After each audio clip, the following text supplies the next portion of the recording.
प्रस्तुत है मुंशी प्रेमचंद की कहानी होली की छुट्टी एपिसोड 3।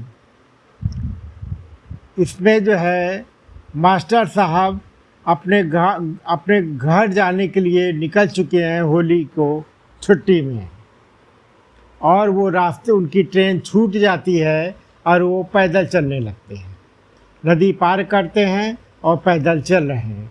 इसके आगे अब सुनिए, और मेरे चैनल को सब्सक्राइब जरूर कर दीजिएगा प्लीज़। सामने 12 मील की मंजिल है, कच्चा सुनसान रास्ता। शाम हो गई है। मुझे पहली बार गलती मालूम हुई, लेकिन बचपन के जोश ने कहा क्या बात है, 1-2 मील तो दौड़ ही सकते हैं। 12 को मन में 1760 से गुणा किया, 20,000 गज ही तो होते हैं। 12 मील के मुकाबले में 20,000 गज कुछ हल्का और आसान मालूम हुआ, और जब 2-3 मील रह जाएगा तब तो एक तरह से अपने गांव ही पहुंच जाऊंगा। उसका क्या शुमार। हिम्मत बंध गई। इक्के दुक्के मुसाफिर भी पीछे चले आ रहे थे और इत्मीनान हुआ। अंधेरा हो गया है। मैं लपका जा रहा हूँ। सड़क के किनारे दूर से एक झोपड़ी नजर आती है। एक कुंडी जल रही है। ज़रूर किसी बनिए की दुकान होगी, और कुछ ना होगा तो गुड़ और चने तो मिल ही जाएंगे। कदम और तेज करता हूँ। झोपड़ी आती है, उसके सामने एक क्षण के लिए खड़ा हो जाता हूँ। 4-5 आदमी उकड़ू बैठे हुए हैं। बीच में एक बोतल है। हर एक के सामने एक एक कुल्हड़। दीवार से मिली ही ऊंची गद्दी है, उस पर शाह जी बैठे हुए हैं। उनके सामने कोई कई बोतल रखी हुई है। जरा और पीछे हटकर एक आदमी कढ़ाई में सूखे मटर भून रहा है। उसकी सौंधी खुशबू मेरे शरीर में बिजली की तरह दौड़ जाती है। बेचैन होकर जेब में हाथ डालता हूँ और एक पैसा निकाल कर उसकी तरफ चलता हूँ, लेकिन पाँव आप ही रुक जाते हैं। ये कलावरिया है। खोंचे वाला पूछता है क्या लोगे। मैं कहता हूँ कुछ नहीं, और आगे बढ़ जाता हूँ। दुकान भी मिली तो शराब की। गोया दुनिया भर में इंसान के लिए शराब रही सबसे ज़रूरी चीज़ है।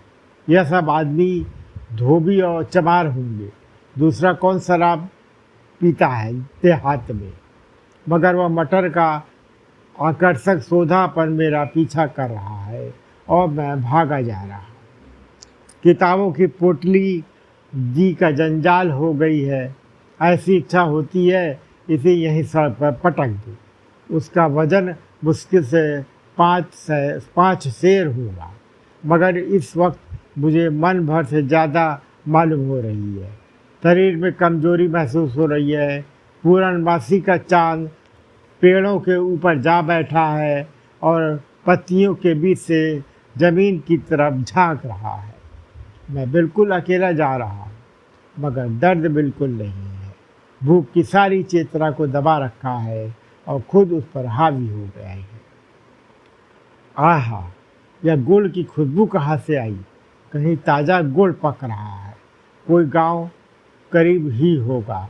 हाँ, वह आमों के झुरमुट में रोशनी नज़र आ रही है, लेकिन वहाँ पैसे 2 पैसे का गुड़ बेचेगा और यूं मुझे मांगा न जाएगा। मालूम नहीं लोग क्या समझे।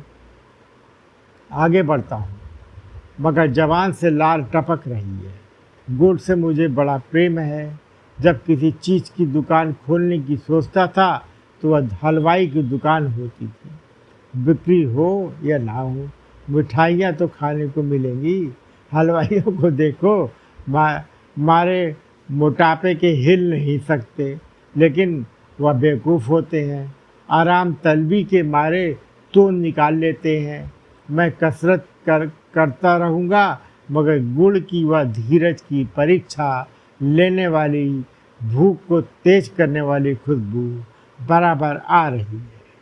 मुझे वह घटना याद आती है जब अम्मा 3 महीने के लिए अपने मायके या मेरी ननिहाल गई थी, और मैंने 3 महीने के एक मन गुड़ का सफाया कर दिया था। यही गुड़ के दिन थे। नाना बीमार थे, अम्मा को बुला भेजा था।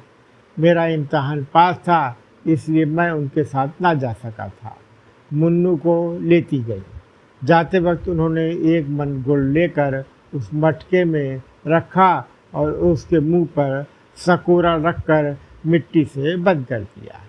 मुझे सख्त ताकीद कर दी कि मटका ना खोलना। मैंने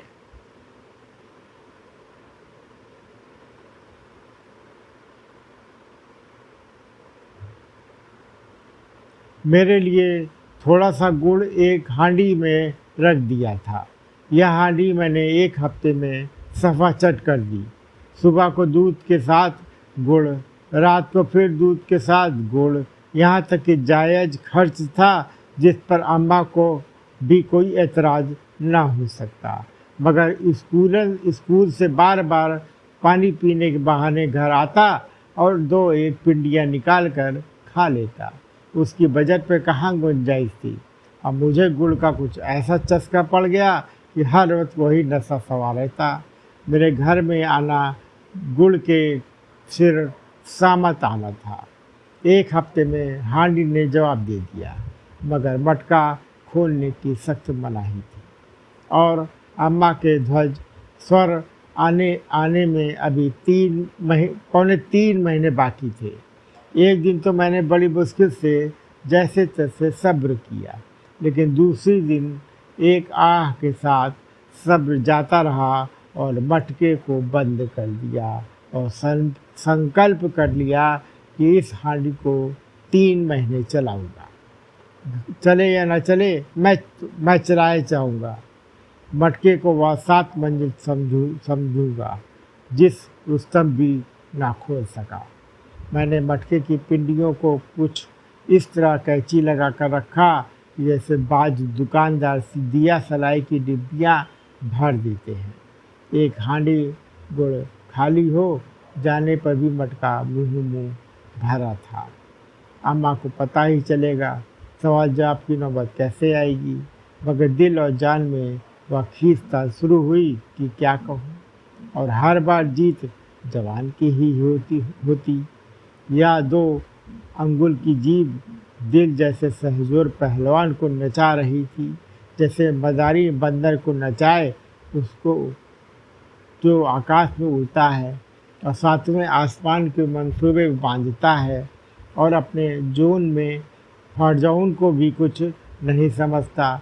बार बार इरादा करता है दिन भर में 5 पिंडियों से ज़्यादा ना खाऊं, लेकिन इरादा शराबियों की तौबा की तरह घंटे 2 घंटे से ज़्यादा न टिकता। अपने को कोसता दिखाता, गुड़ तो खा रहे हो, मगर बरसात पे सारा शरीर सड़ जाएगा। गंधा का मलहम लगाए घूमोगे, कोई तुम्हारे पास बैठना भी पसंद ना करेगा। कस्में खाता विद्या की, माँ की, स्वर्गीय पिता की, गौ की, ईश्वर की, मगर उनका भी वही हाल होता। दूसरा हफ्ता खत्म होते होते हांडी भी खत्म हो गई। उस दिन मैंने बड़े भक्ति भाव से ईश्वर से प्रार्थना की, भगवान, यह मेरा चंचल लोभी मन मुझे परेशान कर रहा है, मुझे शक्ति दो कि उसको वश में रख सकूं। मुझे अष्टधात की लगभग लगाम दो जो उसके मुंह में डाल दूँ। यह आभागा मुझे अम्मा से पिटवाने और भुड़कियों खिलवाने पर तुला हुआ है। तुम ही मेरी रक्षा करो तो बच सकता हूँ। भक्ति की विह्वलता के मारे मेरी आँखों से 2-4 बूंदी आंसुएं भी गिरी, लेकिन ईश्वर ने भी इसकी सुनवाई ना की और गुड़ की बुभुक्षा मुझ पर छाई रही। यहाँ तक कि दूसरी हांडी का मरसिया पड़ने की नौबत आ पहुँची। संयोग से उन्हीं दिनों 3 दिन की छुट्टी हुई और मैं अम्मा से मिलने ननिहाल गया। अम्मा ने पूछा, गुड़ का मटका देखा है? चींटी तो नहीं लगी, सीलन तो नहीं पहुंची? मैंने मटके को देखने की कसम खाकर अपनी ईमानदारी का सबूत दिया। अम्मी ने मुझे गर्व के नेत्र से देखा और मेरे आज्ञा पालन के पुरस्कार स्वरूप मुझे एक हांडी निकालने की इजाज़त दे दी। हाँ, ताकीद भी करा दी कि मटके का मुंह अच्छी तरह बंद कर देना। अब तो वहाँ मुझे एक एक दिन एक एक युग मालूम होने लगा। चौथे दिन घर आते ही मैंने पहला काम जो किया वह मटका खोलने का था। भरा गुड़ निकालना था। एक एक बारगी 5 पीढ़ियाँ उड़ा गया। फिर वही गुड़बाजी शुरू हुई। अब क्या है, अम्मा की इजाज़त मिल गई है, सो सैया भैं कोतवाल तो और 8 दिन में हांडी गायब। आखिर मैंने अपने दिल की कमज़ोरी से मजबूर होकर मटके की कोठरी के दरवाजे पर ताला डाल दिया और कुंजी दीवार की एक मोटी संधि में डाल दी। अब देखो तुम कैसे गुड़ खाते हो। इस संधि में से कुंजी निकालने का मतलब यह था कि 3 हाथ दीवार खोद डाली जाए और यह हिम्मत मुझ में न थी। मगर 3 दिन में ही मेरे धीरज का पहला झलक उठा और इन 3 दिनों में भी दिल की जो हालत थी वह बयान से बाहर है। सीढ़ी यानी मीठे गुड़ की कोठरी की तरफ से बार बार गुजरता और अधीर नेत्रों से देखता और हाथ मल कर रह जाता। कई बार ताले को खटखटाया, खींचा, झटके दिए, मगर जालिम जरा भी न हुआ। कई बार जाकर उस संधि की जांच पड़ताल भी की, उसमें झांक कर देखा, एक लकड़ी सी उसकी गहराई का अंदाज़ा लगाने की कोशिश की, मगर उसकी तह तक न मिली। तबीयत खोई खोई सी रहती, न खाने में पीने में कुछ मज़ा था, न खेलने कूदने में। वासना बार बार युक्तियों के जारे खाने पीने में कुछ मज़ा था, न खेलने कूदने में। वासना बार बार युक्तियों के जोर से दिल को कायल करने की कोशिश करती।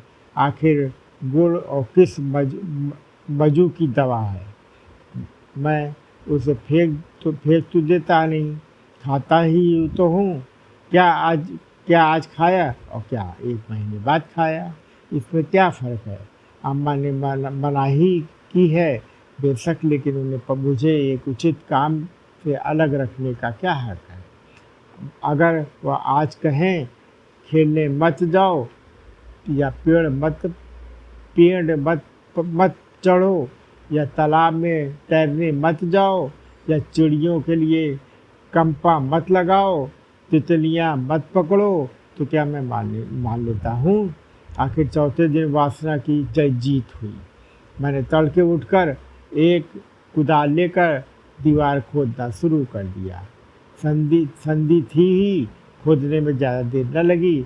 आधे घंटे के घनघोर परिश्रम के बाद दीवार से कोई गज भर लंबा और 3 इंच मोटा चप्पड़ टूटकर नीचे गिर पड़ा और संधि की तह में असफलता की कुंजी पड़ी हुई थी, जैसे समुंदर की तह में मोती की सीप पड़ी हो। मैंने झटपट उसे निकाला और फौरन दरवाज़ा खोला, मटके से गुड़ निकाल कर हांडी में भरा और दरवाज़ा बंद कर दिया। मटके में इस लूटपाट से स्पष्ट कमी पैदा हो गई थी। 1000 तरकीबें आजमाने पर भी इसका गाढ़ा न भरा। और मगर अब की बार मैंने चटोरेपन का अम्मा की वापसी तक खात्मा कर देने के लिए कुंजी को कुएं में डाल दिया।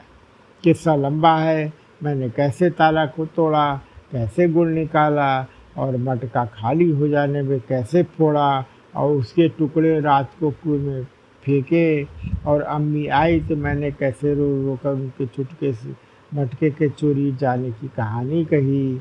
यह बयान करने लगा तो यह घटना जो आज मैं लिखने बैठा हूँ अधूरी रह जाएगी। चुनांचे इस वक्त गुड़ की उस मीठी खुशबू ने मुझे बेसुध बना दिया, मगर मैं सब्र करके आगे बढ़ा।